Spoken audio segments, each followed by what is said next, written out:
Joining me right now is the man who first alerted the public to the probability that COVID-19 escaped from the Wuhan lab on this program back in March of 2020. Arkansas Senator Tom Cotton is here. He sits on the Senate Armed Services and Intelligence Committees. And Senator, it's always a pleasure. Thanks very much for being here. Thank you, Maria. It's good to be back on with you. Do you expect the president to sign that bill to declassify the intelligence around COVID-19? I do think he'll sign it, Maria. I suspect they're trying to get their ducks in a row on what they will and will not release. But what I can tell you is the observations I made on your show now 3 years ago and ever since then have been based not really on any kind of classified intelligence, but just common sense and the facts in front of our faces. I think any farmer or trucker in Arkansas with an ounce of common sense would tell you this virus almost certainly came from those labs. And a large majority of Americans now believe that as well. The Biden administration simply doesn't want to align itself with that view. They want to continue to stress the uncertainty or the lack of direct evidence, which we may never have because China has covered it up, because they don't want to be forced to take action to hold China accountable for unleashing this plague on the world.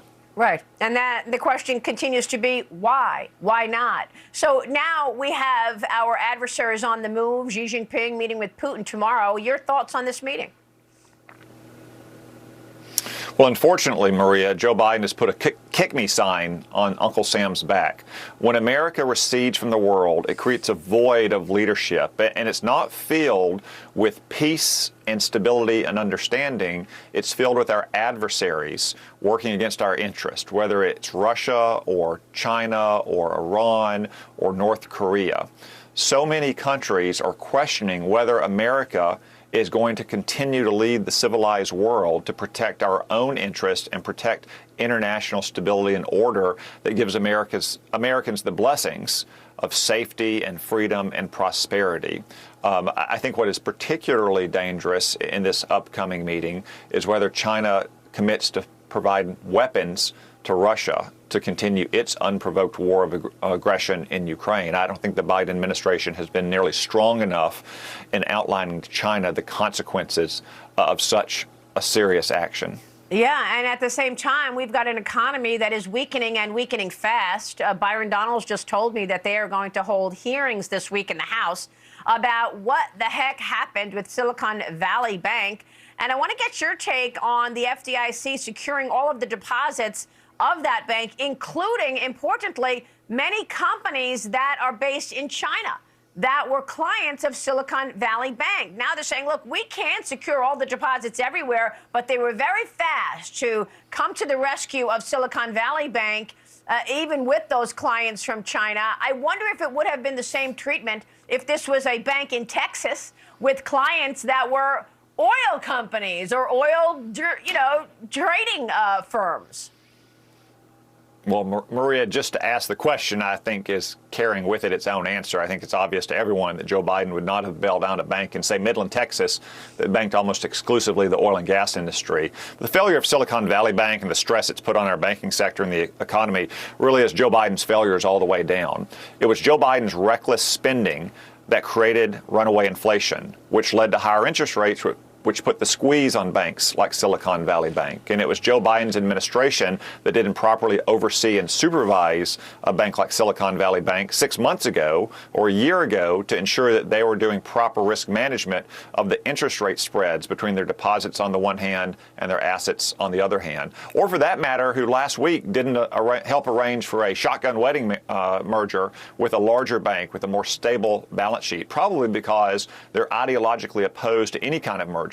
So what we got instead was the Biden bank bailout, which will, in fact, be going to Chinese companies because it's well known that Silicon Valley Bank was an access point for Chinese companies to get American money. And when you have one of these bank failures, foreign depositors are supposed to be in line behind American depositors.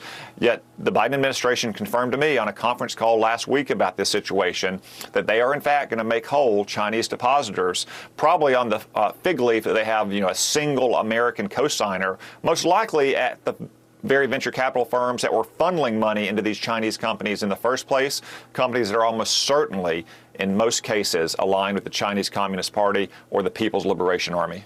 This is just extraordinary, Senator. I mean, truly extraordinary. And we also have some of these companies going public and getting money from individual investors in America. Are we not funding the expansion of the CCP, who continues to be a rising enemy and adversary of America?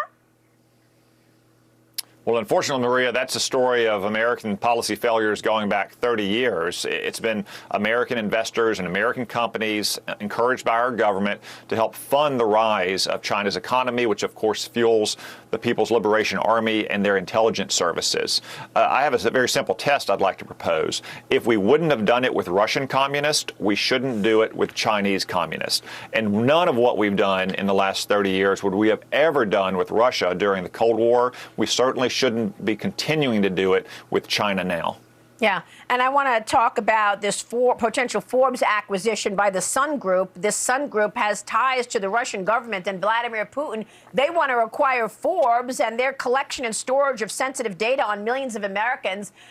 You stopped a deal from Communist China acquiring Forbes, right?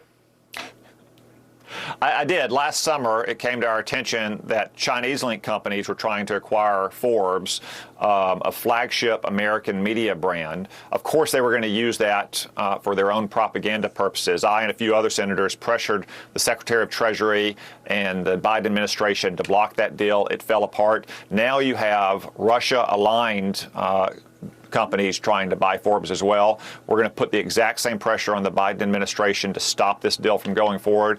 As I said, if we wouldn't allow Russian communists to do it, we shouldn't allow Chinese communists to do it. That works in reverse as well. We would never in a million years during the Cold War have allowed Pravda to get a foothold in America's media environment. We shouldn't allow Russia-aligned investors to buy a flagship American media brand. Senator, thank you very much. Tom Cotton will be watching your leadership. We so appreciate your time, sir.